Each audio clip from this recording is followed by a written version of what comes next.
My homily for the first Sunday in Lent, the 26th of February 2023. Our readings today give us the theological basis of our faith, and theology is faith seeking understanding. God created mankind good and gave us an abundance of good things. But when mankind was tempted, we sinned, and innocence was lost and disaster followed.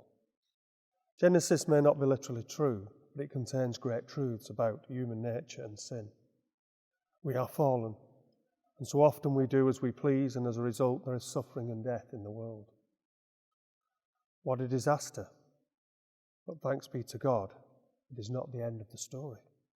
At the Easter Vigil, to which Lent is leading us, I will proclaim, O happy fault, O necessary sin of Adam, that won for us so great a Redeemer. As today's psalm says, God is merciful, kind and compassionate, and he will not leave us in our sins as long as we turn to him and call upon him in sorrow and hope. St. Paul gives us the theology of our salvation in our second reading. Sin and death entered the world, but then God sent his only Son, and the gift considerably outweighed the fall.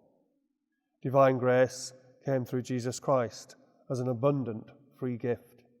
That means it doesn't have to be paid for in any way. It's completely free of charge. We don't deserve it. It's pure gift. And so, after many falls comes grace with its verdict of acquittal. I love that term, acquittal. We are found not guilty. We are made righteous by Jesus Christ.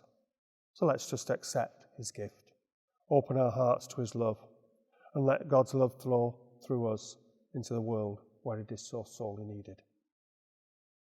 We know God's love and mercy because we are sinners. We are undeserving, but he blesses us anyway. When you are conscious of sin, like today's psalmist, then you know that love and mercy really are God's gift. You know they are an undeserved free gift. We stand before God guilty, but unafraid, knowing that admission of guilt leads to forgiveness. Jesus knew the strong pull of sin, the temptation to show off, to abuse power, to serve evil. He was tempted in every way that we are, and so he understands and empathizes with us. And so he was willing to suffer and die for us to take away our sins. Then he rose to new life to open the way for all of us to everlasting life. So whatever you do in Lent, remember that our aim is to prepare for Easter.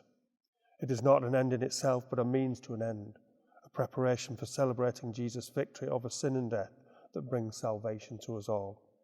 And remember too, every Sunday is a celebration of Easter Day.